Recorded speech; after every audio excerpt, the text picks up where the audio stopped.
Queridos irmãos, irmãs, todos, e nosso Senhor Jesus Cristo, é com muita alegria que estou aqui visitando esta comunidade, esta casa, juntamente com Dom José Aparecido, eu como comissário, ele como auxiliar do comissariado, fui nomeado pela Santa Sé para justamente nos colocarmos a serviço também dos arautos, né?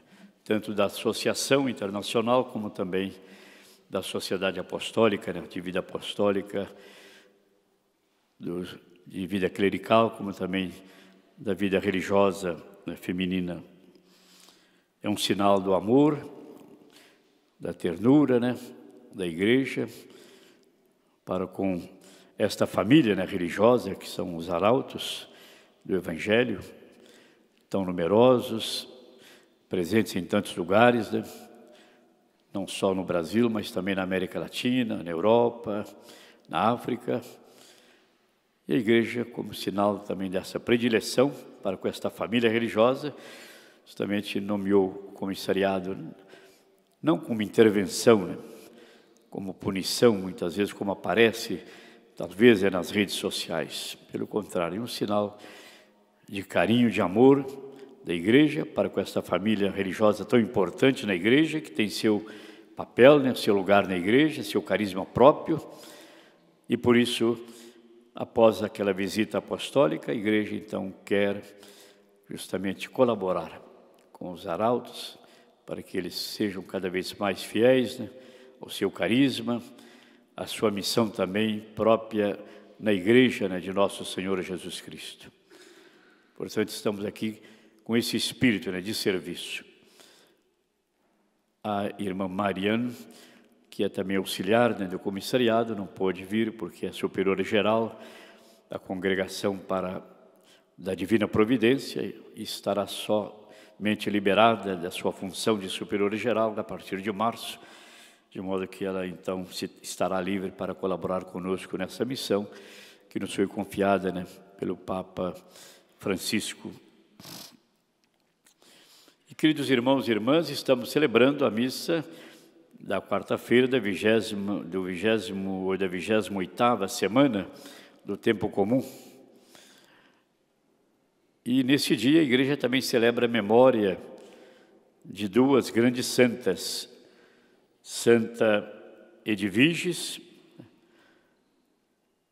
que se santificou no matrimônio, casada, mãe de 7 filhos, de família nobre, mas que marcou, né, toda a sua vida, além do compromisso, né, da fidelidade ao seu esposo e também do compromisso na educação dos seus filhos, na educação cristã dos seus filhos. Ela também se distinguiu pelo seu amor, né, pela sua preocupação com os pobres, né, do seu tempo. E por isso ela procurou ajudá-los de uma forma ou de outra, os pobres, né, através da prática, né, da caridade, de uma fé operosa, através da caridade, e de uma fé também e caridade sustentada, né, pela esperança, essas 3 virtudes teologais que ela recebeu desde o batismo e procurou frutificar.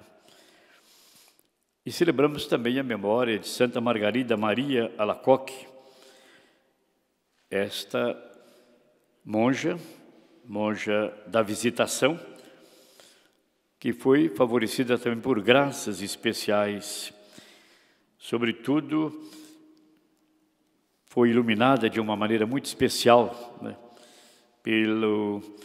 pela presença, pela fé, na presença, né, misteriosa de Cristo, né, na Eucaristia. E também ela foi impulsionada a promover a devoção ao Sagrado Coração de Jesus. E se deve certamente a ela, como afirma a história, justamente a criação, né, ou a instituição da festa do Sagrado Coração de Jesus. Ao celebrar essas duas memórias, é claro que nós podemos perceber de que a vocação de todos nós, de todo batizado, é a vocação para a santidade. A vocação comum de todos nós. Esta é a grande vocação, sermos santos. Como dizia Pascal, né? Se há uma tristeza em cada um de nós, é aquela tristeza de não sermos santos, né? Portanto, somos chamados a ser santos, desde o nosso batismo. E ser santo é seguir Jesus Cristo, é tornar-se discípulo de Jesus Cristo, é tornar-se missionário seu também no mundo de hoje. E esta vocação é comum para todo cristão, para toda cristã, tanto para aqueles que abraçam a vida matrimonial, como também para aqueles que se consagram à vida religiosa, aqueles que se consagram também ao sacerdócio, os que se consagram também a Deus, né, no mundo. Todos somos chamados a ser santos. Essa é a nossa vocação.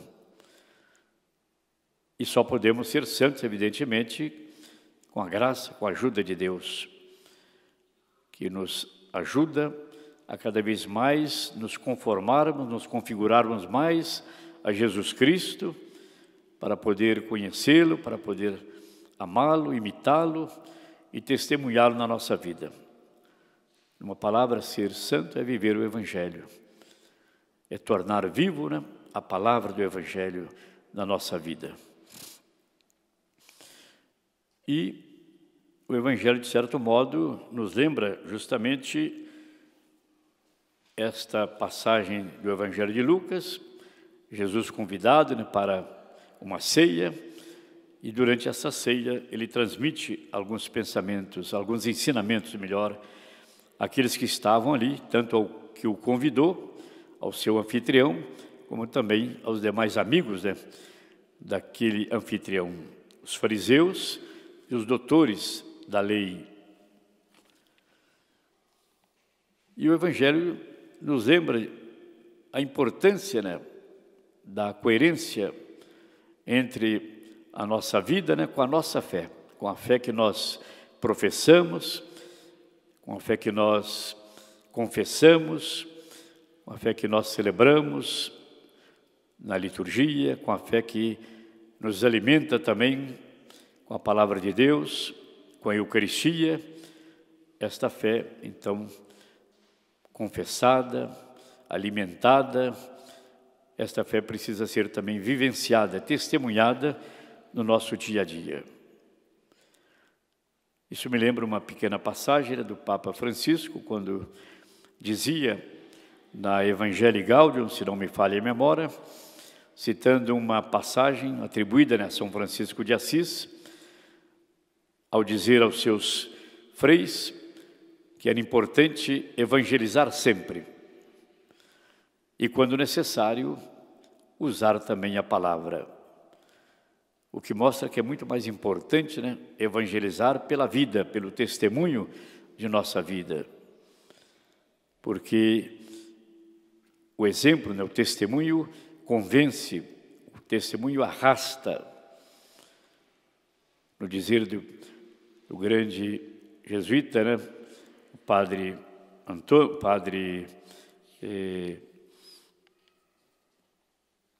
fugiu agora a memória o nome do padre, né, um grande pregador aqui do Brasil, que os exemplos arrastam, as palavras voam, né? Antônio Vieira. Assim também, nós cristãos somos chamados a testemunhar sempre o Evangelho, que é muito mais convincente, né?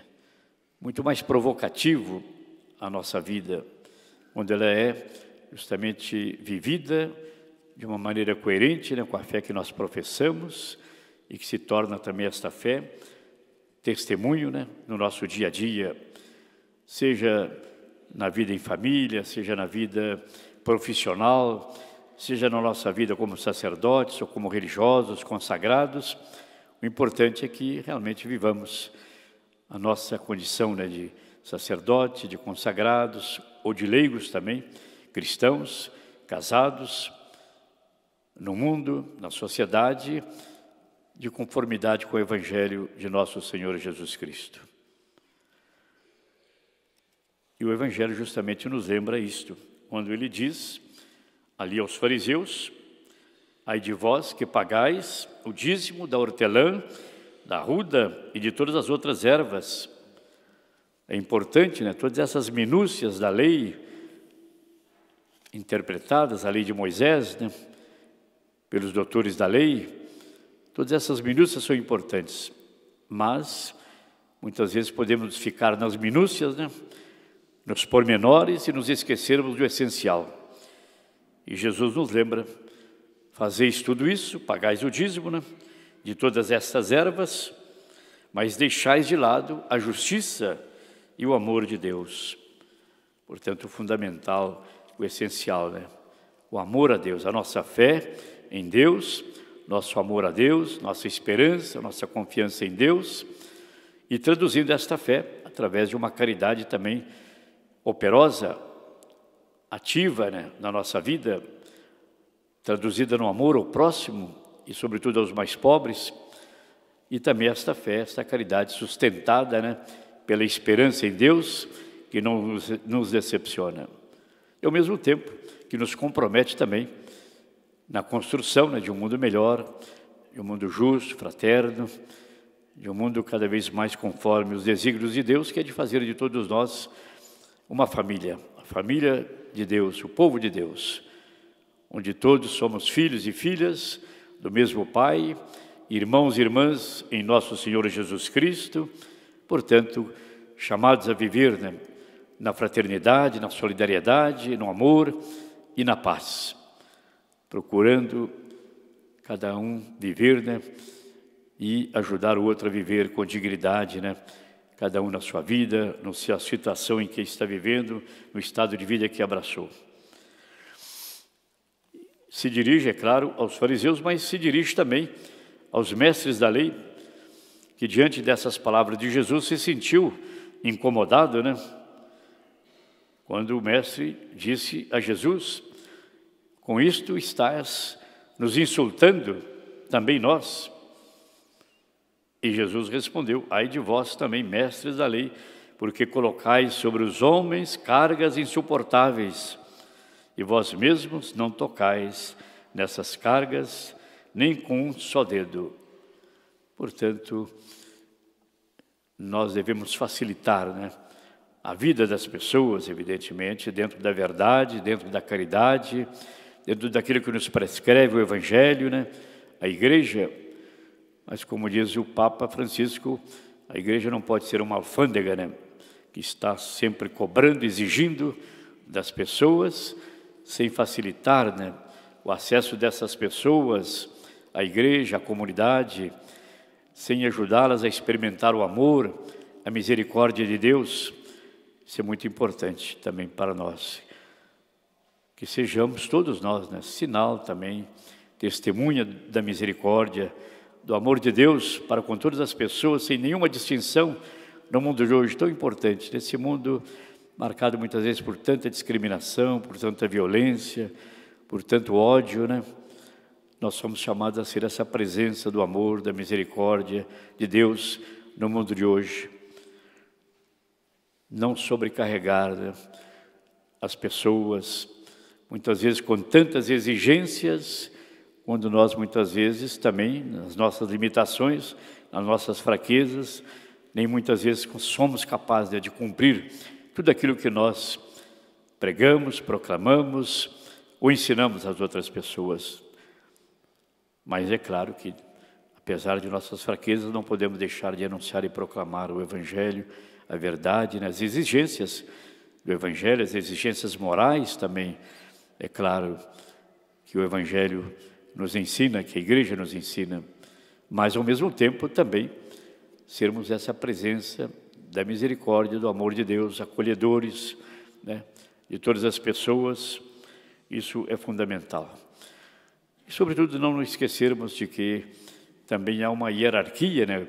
Depois do Concílio Vaticano II, ele se chama de hierarquia de verdades, né? Portanto, esse princípio também que deve nos orientar na nossa vida, né? Todas as doutrinas, evidentemente, são importantes, né?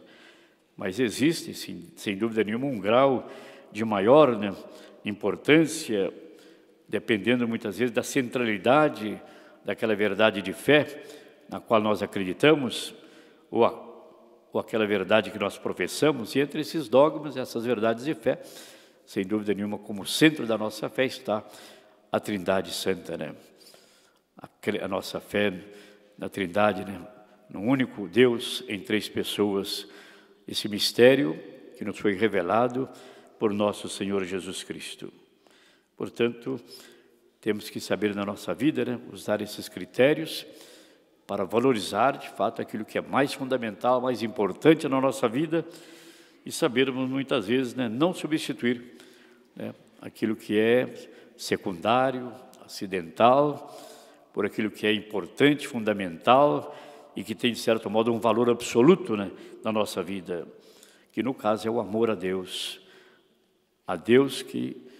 o qual Jesus nos revelou no mistério das três pessoas divinas, num só Deus, e ao mesmo tempo o nosso compromisso também com a justiça, né? Isto é, com a bondade, com a misericórdia de Deus para com todas as pessoas. Só Deus é santo e nós somos chamados a ser santos também, e a ser sinal dessa santidade de Deus, desse amor, dessa misericórdia de Deus no mundo de hoje. Portanto, que nós possamos aprender também dessas duas grandes santas, que estamos celebrando a memória no dia de hoje, este amor, né, a Deus, traduzido no amor aos nossos irmãos e irmãs, sobretudo aos mais necessitados, e que nós possamos também procurarmos também experimentar nós mesmos, como experimentou na Santa Margarida Maria Alacoque, este amor, essa misericórdia de Deus, através dessa experiência profunda que ela teve, né, desse amor misericordioso de Deus, traduzido nessa devoção ao Sagrado Coração de Jesus. Nós possamos também experimentar essa misericórdia, esse amor de Deus infinito para conosco, que se manifestou na morte e ressurreição do seu Filho, nosso Senhor Jesus Cristo, e que ao fazer essa experiência nós sejamos também sinal, testemunha desse amor, dessa misericórdia de Deus, junto às outras pessoas com quem nós vivemos no nosso dia a dia ou convivemos, para que elas também possam se aproximar desse amor, dessa misericórdia de Deus, que ama a todos infinitamente, sem nenhuma distinção, que abriga, que acolhe a todos, que acorrem, né, a Deus, que acorrem à sua misericórdia e ao seu amor. Louvado seja nosso Senhor Jesus Cristo, para sempre seja louvado.